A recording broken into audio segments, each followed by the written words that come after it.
Happy Sunday, everyone. Welcome to Our Issues Birmingham. Coming up on November 6th election cycle here, we are trying to have guests that are involved in that election, and today's guest is Bob Vance, Judge Bob Vance, I might add, who's running for Alabama Supreme Court Chief Justice. Hello, Bob. Good to be here, Tom. How you been? I've been well. So what is the condition of the courts as you see it from your perspective? Well, the condition is tight. We're struggling. That's why I'm running. I've been a circuit judge now for 16 years, and it seems like we're always struggling. It's always a fight just to get the resources we need, the court system needs, to serve people of Alabama. So from my perspective as a trial judge over those 16 years, I know firsthand how difficult it is just to have the basic funding and the resources and the programs in place so we can do our job. Yeah, I know at least having practiced law for 40 years and having seen the evolution of just court costs, for example. Right. It's said often, but it seems that we put the biggest burden of supporting the court system on those that can least afford to pay it, and that would be the people that participate in it. That Correct. is the defendants that are charged with crimes. Where legislative groups always meeting and enacting a new court cost, a bond fee, a something or another. Right. How can we finance our court system without having to dip into the people who can least afford to pay it? It's very difficult, and this is a long-standing problem that's occurred over a number of years. But so much of our fees and costs don't even go to the court system. It goes to a number of other state agencies and departments. So, for example, in my court, when someone files a lawsuit, the filing fee alone can be upward to $500. Very little of that money actually goes to the court system. So who gets it? The DA's Association? DAs, sheriffs, some goes to the general fund, a number of agencies and departments. A little slice even goes to American Village in Montevallo, which is a great thing, but the question is, should all these departments and agencies get their funding through the court system? Are the courts there simply as a revenue collection agency for the state of Alabama? That's, to me, a big problem. And that's been the cause of so much in terms of rising fees, rising costs. So we need to, first of all, have an honest dialogue that this issue exists, and then try to figure out, well, what can we do about it so that the burden of collecting revenue is not placed so unfairly on those who can least afford it. Are we an aberration, or are other states similarly situated, if you know? That I don't know. I do know that this has resulted from a number of various local laws that have been passed over a number of years, because our general fund, which should be the source of all these departments and agencies, has struggled so much. General fund revenues have been flat for a number of years now, while the demands on the general fund have only increased. So more and more people in Montgomery have looked to the courts as a revenue collection alternative to the general fund budget, and that's the problem we have now. I don't think people appreciate that as Chief Justice of the Alabama Supreme Court, your responsibilities extend beyond just making a ruling in a significant case. Your primary role is to, I would suspect, is to run the court system. Absolutely, and wherever I go, I talk about that. Yes, the Chief Justice is one of 9 on our state Supreme Court, but the Chief Justice is also the head administrative official for all the courts in the state of Alabama. And to me, that's the highest priority, so that if any court in the state of Alabama, Jefferson County, Mobile County, anywhere, if they're having problems, judge or clerk, court administrator should be able to pick up the phone, call the Chief Justice, and say, look, we've got a problem here. Recent example, Mobile County, the presiding judge there announced they have got to cut back on jury weeks and lay off personnel because of a funding shortfall. That should be something where the Chief Justice works with the presiding judge and everyone in that court system to come up with solutions. So far, I don't think there have been solutions to that problem, but that's just an example of problems that all our courts have been struggling with over the past few years. Do you feel that open door policy as we speak? We did invite Justice Parker on the show. He declined to appear. Do you feel that open door exists currently as a sitting judge? If you had to call and We've had inquire? a checkered past. Some Chief Justices have been better than others. Some Chief Justices have recognized the importance of serving as that strong voice for the entire court system. But we've had a Chief Justice or two who's more interested in divisive politics rather than the simple process of administrating the court system. Running a business. That's exactly essentially. right. That's exactly right. I know that in some instances in our court system, people don't recognize that there are days when I show up in court where court has to be canceled because there's no court reporter. That never happened 40 years ago. Right. I mean, everybody had a court reporter. Right. So now we're having to borrow court reporters Right. from other places Yep. and things of that nature. And the other message I'm trying to get out is that when we do struggle, it's not just a struggle of lawyers and judges. Real people's lives are impacted by what's going on in the court system. And it doesn't matter whether you talk about a criminal prosecution, a divorce action, a wheels case in civil court.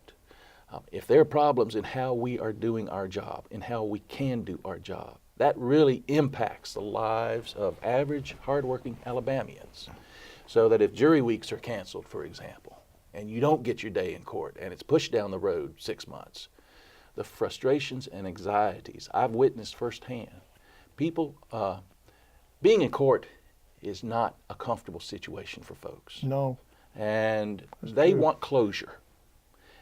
They want to be heard, a fair opportunity to be heard, and they want closure so they can go about their lives. When we can't get to their cases like we should, they don't get that closure, and it just drags on, and it's so frustrating for people. We'll talk some more about it when we come back. Okay. This is Our Issues Birmingham. We're going to take a short break. Don't go away.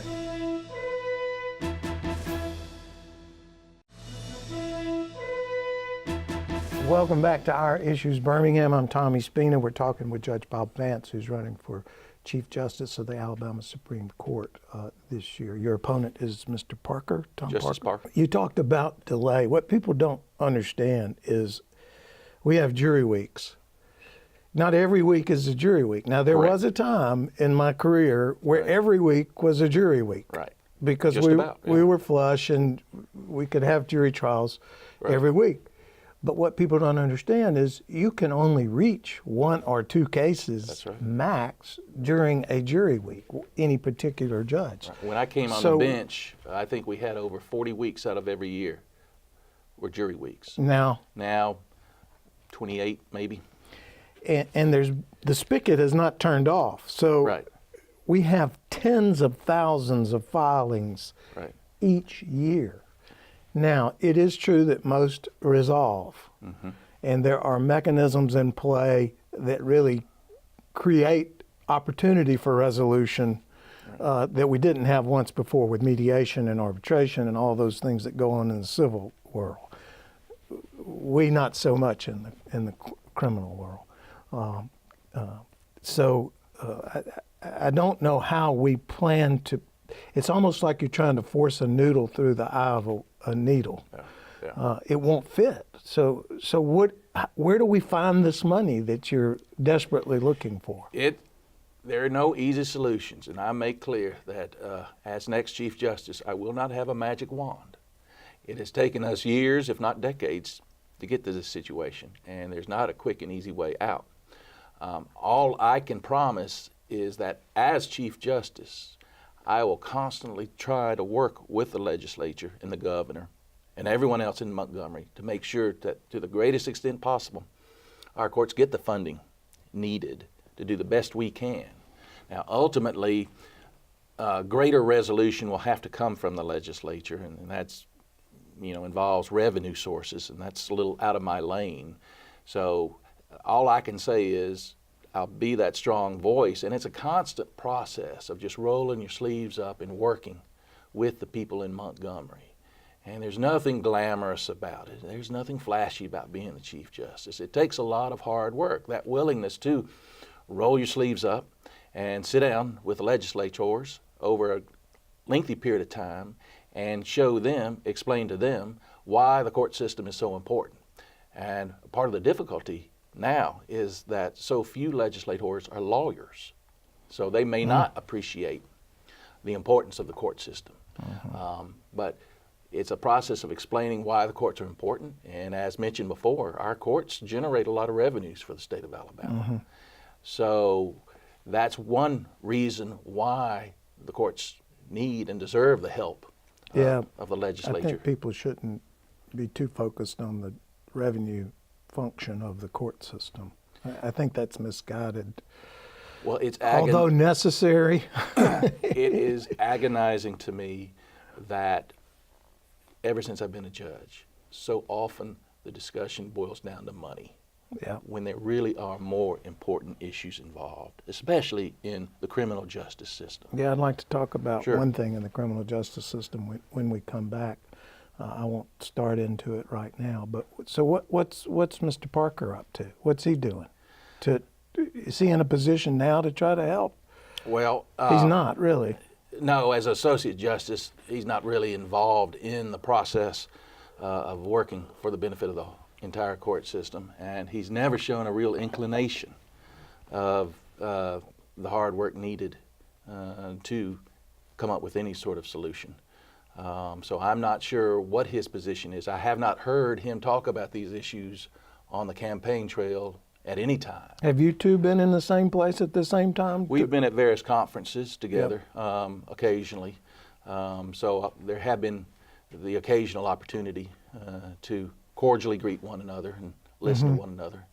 But just listening to him talk in his campaign, this is not his concern. He's not focusing on the issues, I think, that really we need to focus on in terms of making sure the courts run as they should. He's interested in other matters. For example? Well, and he will, I'm sure, acknowledge this himself. He has been a close ally of Roy Moore's for the last 15 years. He's made no bones about it, and he has made clear his admiration of Judge Moore. And he's talking about the same sort of divisive political issues that Judge Moore did. And I've got a concern about that because judges should not be advocates for any political or social issue. They're the referee. They're the referee. And to stake a claim one way or another on any issue, that's not what a judge should be doing. But Justice Parker has a contrary view on that. So that's what he has been focusing his efforts on. Publicly? Talking publicly about it? You know, we talked about the criminal justice system, and briefly I would like to just say this. People don't understand there are things in the lawyer business called discovery, where lawyers are allowed to know what the other side is going to say before they say it. Some states extend that discovery process to criminal justice. Alabama is not one of them. So we have cases that are involving people that have been injured or maimed or cut on wrong or something like that. And everybody knows what everybody's going to say before they say it. That's right. And yet we have a criminal justice system where someone's life, liberty is at stake, possibly death penalty situations, where I never know what a witness is going to say until they say it, for the most part. Do you have any desire as Chief Justice to try to move the criminal justice system forward, thinking a little bit in terms of the current rules of discovery? Well, and it's not a popular cause. No, I understand. And there's certain constitutional requirements. Oh, yeah. The prosecution's let's got to not forget about the Constitution. That's right. The government has to disclose exculpatory evidence, for example. Yeah, but they get to decide what's exculpatory. I may think something's exculpatory that they may not. Right, right. So there's that problem. But, you know, I guess that's sort of a subset problem you'll have to deal with if you're in that office, Sure. if there's movement. Sure. But I trust you're not opposed to taking a look at it. No. One thing I feel strongly about, and I've always adopted this approach throughout my judicial career, to always keep an open mind and always have a willingness to sit down if there's an issue before us that needs resolution. If there's a problem of some sort, you need to get the input from all sides, whether it's a popular side or an unpopular side. And flesh it out. To do my job as a judge, I need to hear from everyone involved so I have the best understanding of what that issue is, what the problem is, and how we can best arrive at a solution. All right, we're going to take a break. This is Our Issues Birmingham. Don't go away. We'll be right back. Welcome back to Our Issues Birmingham, talking with Bob Vance, candidate for Chief Justice of the Alabama Supreme Court, an old friend, I might add. We do have lots of history. Yeah. That's what comes with getting older. I guess that's right. So in your role as Chief Judge, you can't make these things you want to make happen alone. Right. That's I don't right. think. Nope, cannot.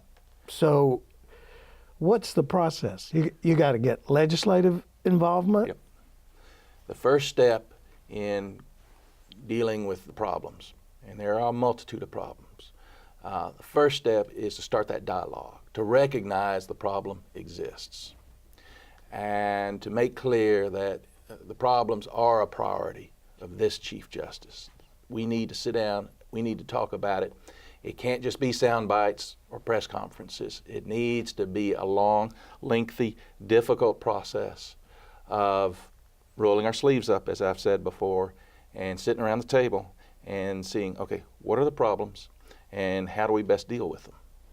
And whether it be mental health issues in our prison system, addiction problems in our prison system, reforms to possible pretrial detention, multitude of problems arising. And again, and I know it sounds like a broken record, so many of these problems come from the fact that there's not enough funding to come up with the solutions that really would effectively deal with the problem. Well, you were in the studio when we interviewed Governor candidate Walt Maddox, and he has some funding ideas. Are you for or against them, as we say in the South? I would be getting out of my lane to say we should do this or do that. Right. I will say this. The court system gets its funding in large part from our general fund. That's the same source as our prison system, as Medicaid, as countless number agencies and departments in state government. The demands on that general fund are ever increasing, especially the prison system and Medicaid. As those demands increase, the problem is the general fund is flat. Revenues aren't growing. So you've got a flat system with the demands growing from some of the very important programs that depend on it. What happens to all the other government programs? That's been the struggle over the past few years. And so ultimately, I will leave to the governor and the legislature how we might increase revenues, what might work best. I think we're at the point where we do need to think outside the box. Well, out of desperation, if nothing else. I know he talked about education. Again, not in your lane, although decisions may come your way you might be asked to make that would impact on education. Healthcare, again, not in your lane, but certainly the next item, which would be in your lane, is our criminal justice reform. Right. And that which we've sort of put Band-Aids on, I would say. We've got our prison overcrowding down from 180% occupancy to 160%. Right. Yay us, but we still got a lot of work to do. That's right. Do you plan to be proactive in trying to make those changes come about? I think there is a role for the Chief Justice, certainly in terms of reforms to the criminal justice system. I think there is a role for the voice of the Chief Justice, and there's a role for the courts in exploring alternatives to simply trying, convicting, incarcerating people. It would be just one voice. We would need the active voice of the governor and the attorney general and countless numbers of others in Montgomery. But again, the issue is, what's our priorities? What will be the priorities of the next Chief Justice? And when I'm Chief Justice, that will be a priority of mine, to sit down at the table with everyone else who has involvement and investment in the criminal justice system to say, okay, here's the situation, here are the problems. How do we best deal with that? And do you see what I asked Walt Maddox, some movement in our state away from what has traditionally been, we were Democrat for so many years, and then we were Republican for so many years. Do you see the pendulum moving just slightly, some momentum on the Democratic side of things? I will say this. I ran for Chief Justice 6 years ago in 2012 against Roy Moore. And that was a pretty lonely and that was journey. A short fuse. It was. But the difference this go round is so many candidates are running, Democratic candidates are running, for example, various legislative House and Senate races, whereas before there weren't such candidates. And I've seen great enthusiasm and energy on the Democratic side. Now, how that translates on November 6th remains to be seen. But it is striking, that difference, what I'm seeing now as opposed to 6 years ago. Good. We need it. We can always use some change. This is Our Issues Birmingham. We'll see you next week.